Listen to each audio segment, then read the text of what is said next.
welcome. I'm your host, Henri Arslanian, and welcome to this other episode of the Future of Money podcast. As you all know, my goal with this podcast is very simple. It's to go deep in some of the biggest ideas, trends, and developments we are seeing in the field of crypto, and hopefully empower you with this information, and then let you make your own decision on what your impact could be on the future of money and the future of finance. And to do this, I invite each week one of the leading figures of the global crypto community to have this one-on-one conversation amongst crypto aficionados and discuss some of these topics. My guest today, I'm very excited to introduce, is Vincent Chok.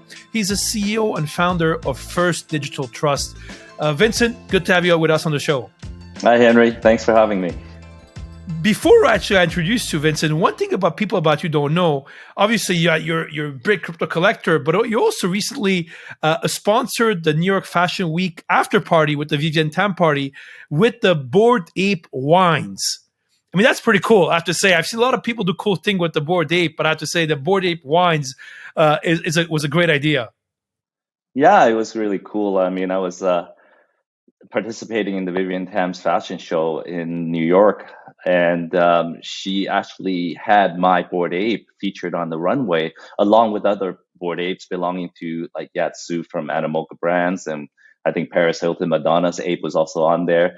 So, and I also wanted to continue the party, so we sponsored at the after party event, a bunch of red wines and white wines that had from one of the wineries that I have a small share, tiny share in, and I thought that was pretty cool to feature my Bored Ape on those wines. Amazing. Actually, and you raise a very interesting issue because when you own a Bored Ape, you're allowed to use the image of it, right? From a legal perspective, which I think is very cool. Correct. And I wanted to demonstrate, as somebody from a trust industry, we can also have some fun too with NFTs, right? Well, that's you mentioned trust, and that's why I wanted to have you on the show, Vincent. Is obviously as we're recording this, it's been a couple of weeks to the whole FTX collapse, and as the data that's and the information that's coming out is that FTX was using client assets basically to do a multitude of things, and I think it will take a couple of months or years to find out everything that he was doing.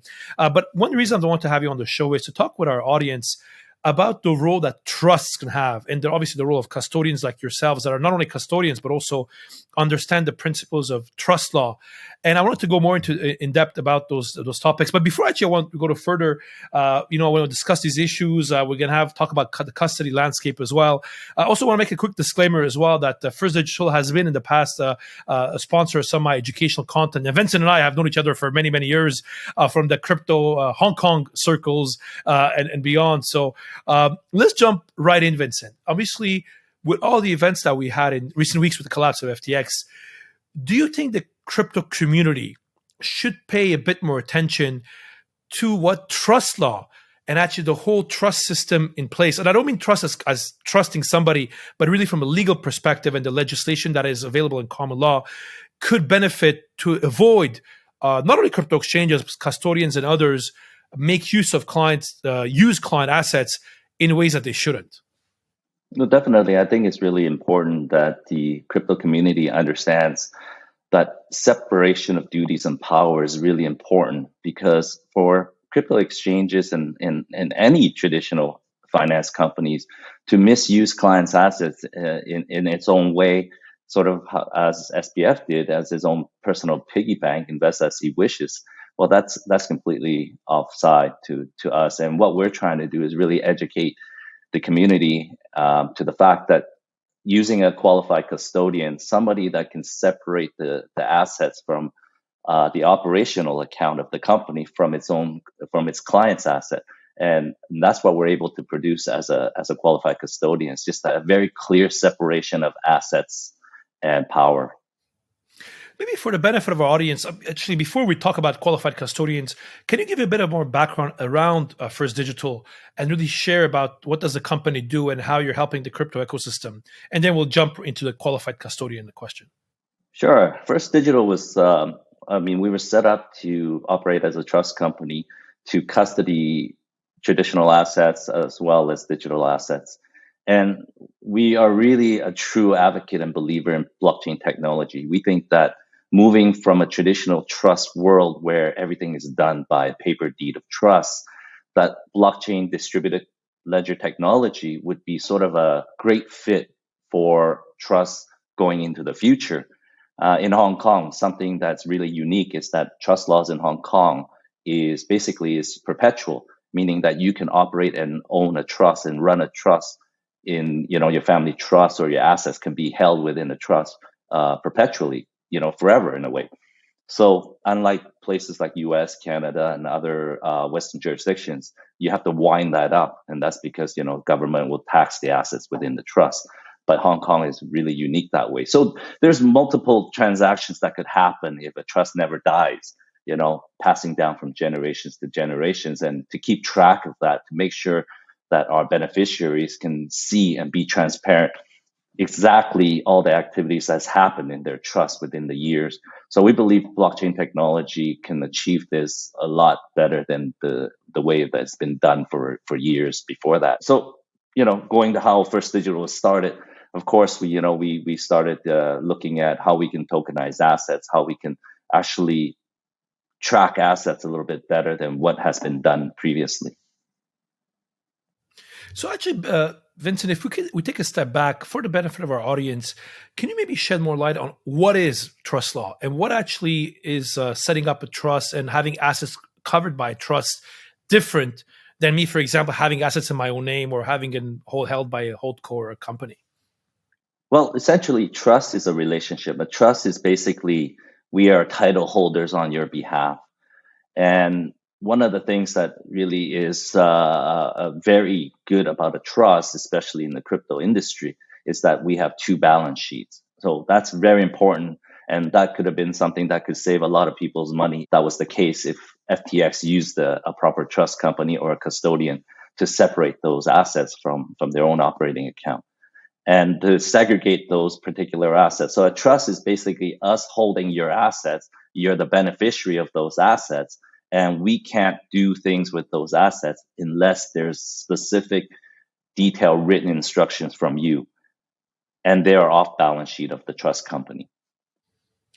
So, for example, if it was in the case, let's say with FTX, or let's say in a custody situation like First Digital Trust, right? Basically, what happens is I give you assets in custody, but obviously I've set up a trust. So really, you have to abide by the rules of the trust, basically, that have been set up.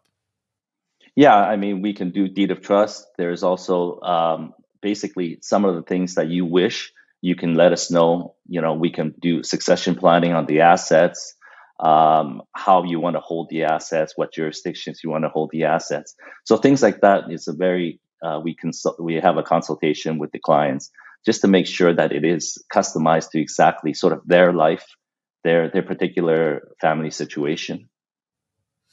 In what sense? I mean, Vincent, for example, let's say with a situation like FTX, we had a client agreement, right? Somebody would have a client or user terms of agreement or whatever it is, where in there they could say in theory, I think many people had those kind of clauses with FTX that they're not able to use client assets. In the event that this was, let's say, under trust law, right? So I would give my assets to First Digital and you guys are holding these assets under trust. How could the impact be different in the event something happened, or what are some of the differences between having that in a pure contractual agreement and one that is done via trust under trust law? Well, like I said earlier, everything that we do must have client instructions.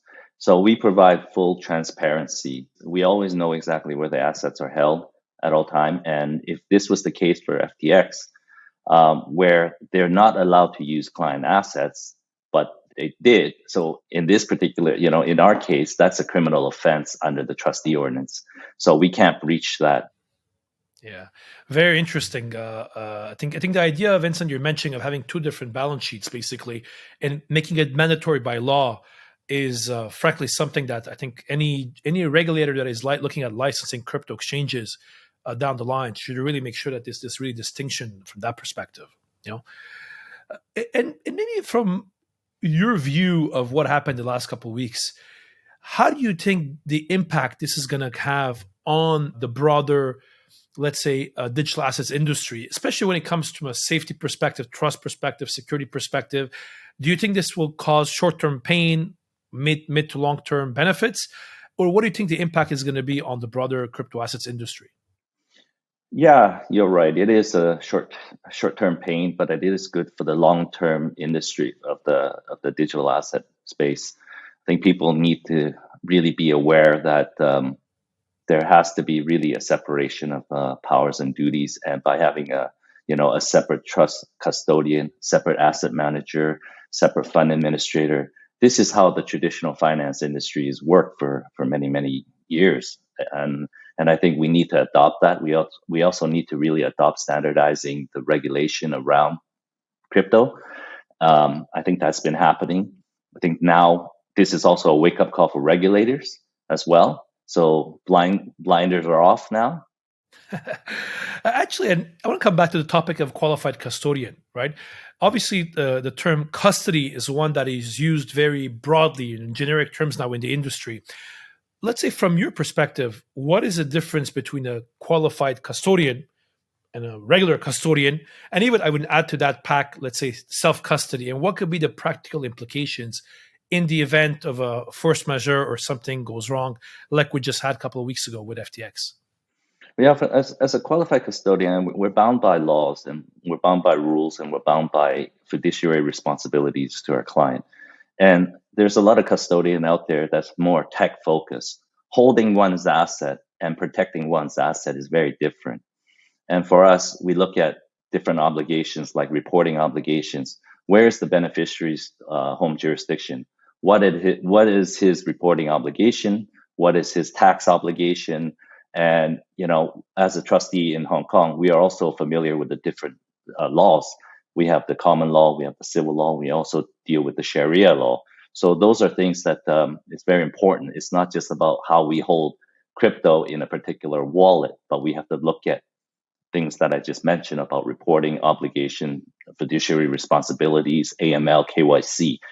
Because when we onboard any client, we have to conduct proper KYC and AML. That's an obligation that we need to do when we hold anybody's assets. And so with custody and protecting one's asset is a very different, and custodians in the tech space, again, the assets are on their own balance sheet. So there's risk there.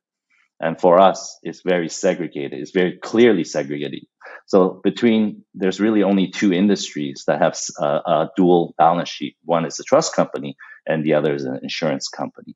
So these are managing assets, which is very complex and complicated. And also when you throw in succession planning in there as well, it gets a little bit more complex. So the whole notion of doing self-custody again after the FTX blow up, to me, is not only dangerous, but going backwards in our industry, we've been kind of talking self-custody previously about 5 years ago when there wasn't much custodians out there. And we've advanced so much in the custody space.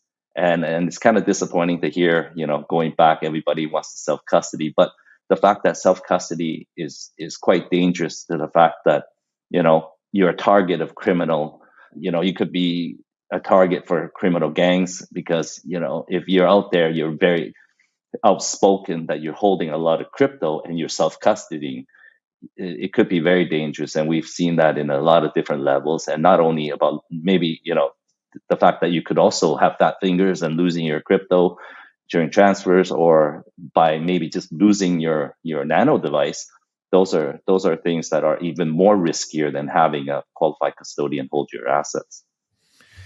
Vincent, it's been very interesting, obviously, having been in the crypto spaces like yourself for many years. And one challenge I see with a lot of people that do self-custody assets, it's often what happens if they get hit by a bus? How is their next of kin, their wife or their husband is going to be able to use a nano or any other self-custody device they're using to be able to recover the assets. And even if they go through, let's say, even if the assets are a centralized exchange or centralized custodian, there's obviously the whole process to go through. How do you think the crypto industry should look at some of these succession planning, maybe with trust laws or without, when it comes to getting ready for getting hit by a bus or something negative happening like that? I think it's just about education. The fact that the community, the crypto industry, is started with the notion of everybody wants to really be decentralized. Let's not be regulated. We want to control our own destiny. We want to control our own asset. So that was sort of the beginning of how crypto started. But as we advance, crypto became more and more valuable. It became a new asset class. So with that, it means that there's more people that wants it from you or wants to take it from you. So we feel that crypto custody needs to be if in order for it to advance into mainstream finance industry, it needs to have proper governance. It needs to have proper protocols in place for people to do safekeeping. And safekeeping means succession planning as well, right? So if you do lose your nano, it's gone forever. But if you have it in a proper custodian with a proper trustee, you can list down what will happen to those assets if anything does happen to you. You could pass those on to your next of kin, or you can instruct us. Let's say your next of kin has no idea about crypto and wants to convert it all to fiat currency or other form of traditional assets. We can actually take that instruction and make that happen.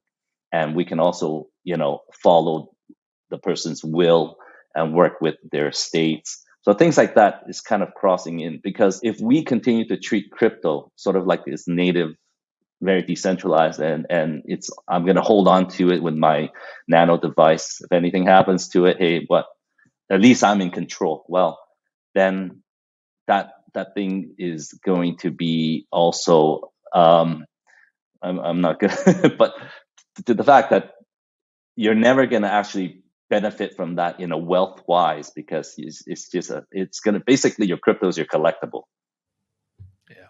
So actually, maybe I'm a bit embarrassed to ask this question as a lawyer, but can you walk me through, let's say in my case, I want to create a trust, like a succession planning in the event I get hit by a bus. How does it work? So let's say my lovely wife would need to go present my death certificate. I know this is not the best, loveliest topic to talk about, but how would it work? Let's say if I get hit by a bus, my next of kin would need to take my death certificate, I guess, come to you and say, hey, my husband is dead. And follow the instructions that I have put in my trust. Can you walk me through about practically how does succession planning work in the event that somebody gets hit by a bus and they've made succession planning beforehand? Sure. In our case, I mean, if you have assets held by us, and you'll create your list of beneficiaries and succession plans in case anything does happen to you. So you'll list who they are, full address, contact information, and you'll give us, okay, do you have an estate, or if there's a legal firm out there that already has your will that we need to follow, then we can execute all of your assets towards that. Because I'm sure you may only hold your digital assets with us, but you might have other assets as well, like your real estate and stocks, bonds, or any other assets that you might have that's not held by us. So we can be part of the whole estate planning with your legal team. But if it does happen, then your lawyer will contact us and provide sort of maybe your death certificate or something, a proof, and then we execute based on the instructions you've given us or the lawyers has given us within your will. Interesting. Fortunately, this is a topic we don't like to talk about, and I think many in the crypto community are quite young, right? But I think these things is, I think you have to do some planning. I want to talk about another topic, which is a topic of tokenization, right? I remember recently you and I were having a discussion about the potential of tokenization and being able to tokenize different physical assets. But when we talk about tokenization, one important element is how do we custody the physical asset? If not, there's a bit of a mismatch. You cannot tokenize something, but then not hold a physical asset. What role do you see custodians will play in the broader tokenization movement? And what is the potential benefits they can provide to the crypto ecosystem when it comes to this particular vertical? Well, I'm a big believer that's where the whole blockchain industry is heading, is tokenization of real world assets. And this is why, First Digital was really built, because we have been holding traditional assets, physical assets. I mean, we've tokenized Andy Warhol art pieces, we've tokenized gold bullion, we've tokenized shares, we've tokenized a lot of real world assets, and it's held by us as a trustee. So the way to hold that, it's not easy to hold different assets around the world. So we have real estate that could be located in the U.S. We have real estate be in Singapore. We have company shares that are in BVI and Marshall Islands. So it's very complex how we kind of tread around those different jurisdictional rules. So going forward, of course, different custodians specialize in different things. Some are just purely crypto custodians. But for us, what we want is to hold the underlying asset. When they're tokenized, those tokens then can be fractionalized. And that's the key, because when you can own 1/100th share of a commercial building downtown Chicago, that's pretty unique compared to in the past, where if you can't participate because you just don't have the money. But now you can start building your wealth fractionally. So that's quite interesting for us. And I think you're right. And custodians will have a big role in that process, right? It's something often we talk about, the whole sexy aspects of tokenization, but I think you're right that they're going to have quite an important role to play from that perspective. Vincent, also want to touch upon regulations. I mean, you're based in Hong Kong. I'm actually based in today. This week I'm in Hong Kong as well. For those of you watching this on YouTube, literally I'm in my hotel room. Hong Kong has a rule that for the first 3 days you arrive, you're not allowed to go to a restaurant or go anywhere. So I'm literally, that's why you guys seeing my my hotel room in the back. But Vincent, I want to ask you about the regulatory landscape in Asia. You're obviously based in Hong Kong. You're very active in Singapore, the rest of the region as well. Hong Kong has taken in recent years a pretty tough approach to crypto. I mean, we saw definitely in Hong Kong, in Singapore as well. Recently, there's been quite a tough stance to the crypto industry. What do you think is the correct stance that regulators in Asia should have towards the crypto industry? And do you think the steps they've taken so far have been the right ones? And what do you expect to see in the future from a regulatory perspective, in particular in Asia? Well, I think especially SFC in Hong Kong, they've really taken their time to look at the whole industry as a whole, taking really a very slow approach to putting something together, a regulatory outline together, so that crypto and they've announced the policy statement during the Hong Kong FinTech Week, which is great. I mean, it really not only demonstrates the support that the Hong Kong government has for the crypto industry, but also really the more importantly, it shows the separation, because the big brother in China has, of course, deemed crypto not legal. And there's a lot of people's perspective thinking, hey, if it's not legal in China, what's the Hong Kong stance on it?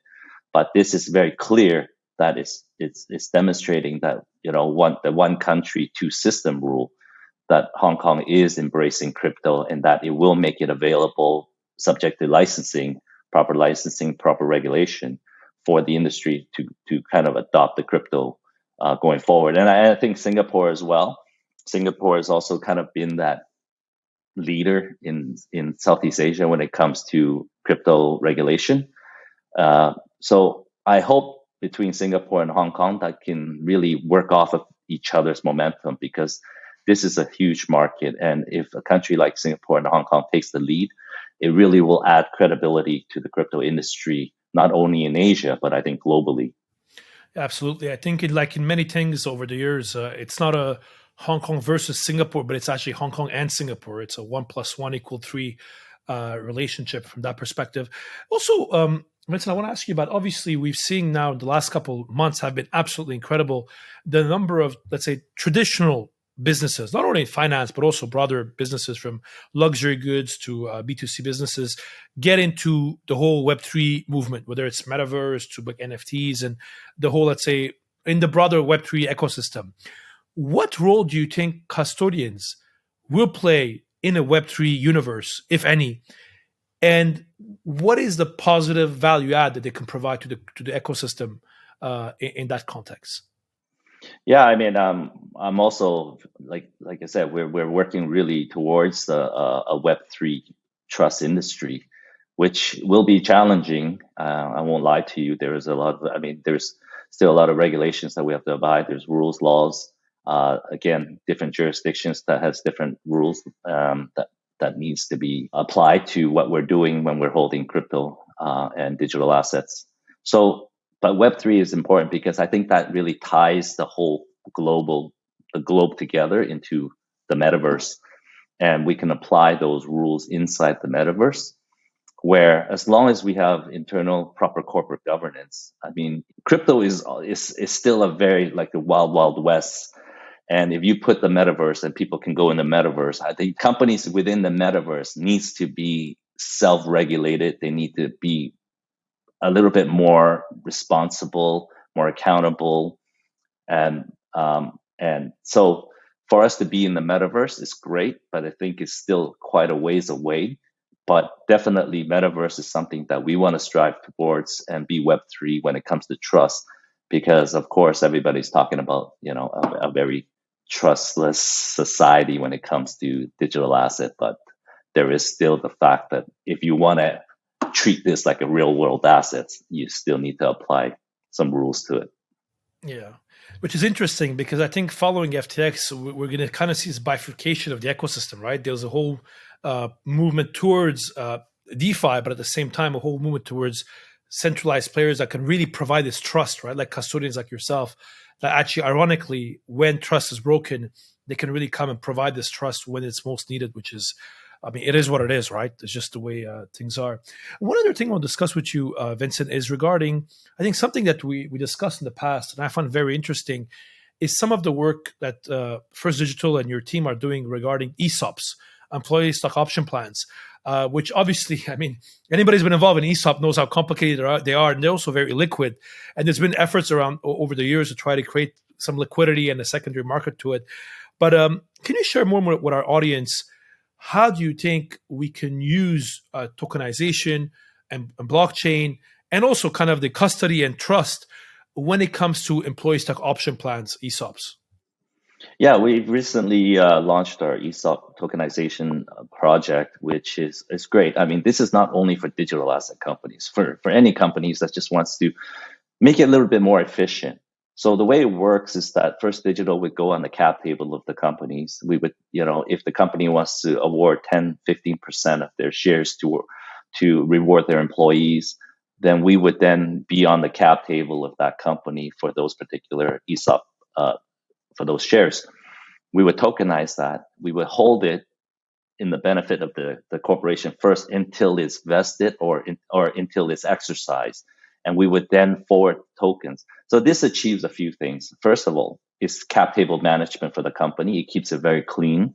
Secondly, it's also for the employees. What we want to do is have them feel that they can control the beneficial, like the tokens that represents those shares are more. I think that's something that they feel a little bit more trusting towards.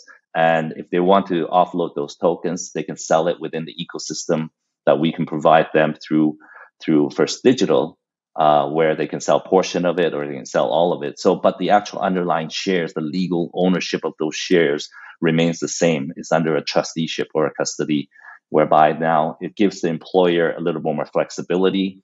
And it also gives the employees more flexibility as well if they do decide to, if they want to exit or they want to top up a bit more. So this is really more efficient in the sense of just planning wise, corporate planning. Yep. I have to say, Vincent, when it comes to ESOP, I'm always amazed that you have the most cutting edge tech companies from quantum to Web3, and they still issue ESOP to their employees in old school paper based and manage it on Excel spreadsheet with their lawyers. Yeah. I've never ceased to be amazed. And not only, like you said, in the crypto ecosystem, but the broader startup ecosystem from that perspective. Vincent, before we move on to the fire round, and my bell is with me, what's exciting you about 2023? I mean, obviously, it's been a tough year, 2022 in crypto. What's exciting you about 2023? Well, I'm excited about 2023. I think it's really a rebuilding stage for us. I think it's also where now the industry is aware. I think that there's going to be a lot of exciting new protocols, new projects coming online, and a lot of the institutions are still interested in the space, but with caution. But this is a necessary evil, what has happened with FTX. I think that I'm sorry to see a lot of people lose money and companies that are exposed to that, but it also demonstrates that the community, the industry can be naive in some ways as well to just the noise. So 2023, I think it's we're going to rebuild. The industry is going to rebuild. We're going to rebound from the crypto winter. It can't be cold forever, right? Exactly. Time to rebuild. Well, Vincent, my bell is here. We're going to go quickly to a 5 round of questions. I want 1 or 2 word answers, and the bell is here to keep us honest. Are you ready? Yes. Let's kick it off, Vincent. Vincent, if you're not in crypto, what other industry would you be in? Sports. What kind of sports? Any sports. I'm a sports fan. Here we go. What's your favorite sport? Soccer. Here we go. The World Cup is coming. This week is ending. Who you think is going to win the World Cup? Croatia. Oh, really? Interesting. What's exciting you the most on the future of crypto? Possibilities. Love it. What's your favorite thing to do on weekends? Watch hockey. I know you're from Calgary, Vincent. What's your favorite hockey team? Calgary Flames. Oh, I hate you for that. As a guy from Montreal, I'm a diehard Habs fan. Yeah. But hey, we'll talk about that later. Vincent, if there's a recent movie or on Netflix documentary or YouTube video series that you liked that you think people should watch? The FIFA scandal. Oh, yeah. I watched it on the plane the other day. Incredible, huh? Incredible. Absolutely incredible. Another one. What's keeping you up at night, Vincent? Crypto winter. Question on crypto. If you had to take a bet, is Satoshi a man or a woman? And what country is he or she from? Satoshi is AI living in the metaverse. And to finish it off, Vincent Chok, the CEO of First Digital Trust. Vincent, if you could have lunch or dinner with one person dead or alive, lunch or dinner with one person dead or alive, who would that be? Let's see. I want to say Obama. Oh, really? Why is that? I think just to make history. My own history. He's back now doing the tour. Yeah. So good. Barack Obama and Vincent Chok. That's a lunch. I would love to be a fly on that wall. Vincent, thank you very much for being with us. Where can people find you and learn more about you? Yeah, we're in Hong Kong. We're located at the Lippo Center. So you can find us online, firstdigital.com, 1stdigital.com. So yeah, be happy to come by, drop by, ask us any questions. I love it that you guys have a physical office as well. It really shows you how you guys are in a trust perspective. Well, yeah. Vincent, thank you very much for being with us. Really appreciate it. Again, thank you very much for our audience, for our listeners. Hope you enjoyed the show, especially when it comes to the role that the trust law and trust could be potential option on how to deal with some of the recent issues we had in the broader ecosystem. Again, if I can ask you one favor, if you like the show, please make sure to give us a 5-star rating. It really helps with more people discovering the show. Again, a new episode will be released every other week. And we really, really appreciate your support. Now, this podcast is in over 160 countries. Number of downloads are growing every month. So we really appreciate all the support you've given to us over the last couple of months and years. Thank you very much, everybody. And thanks for joining me today on this episode of the Future of Money podcast. And see you all next time.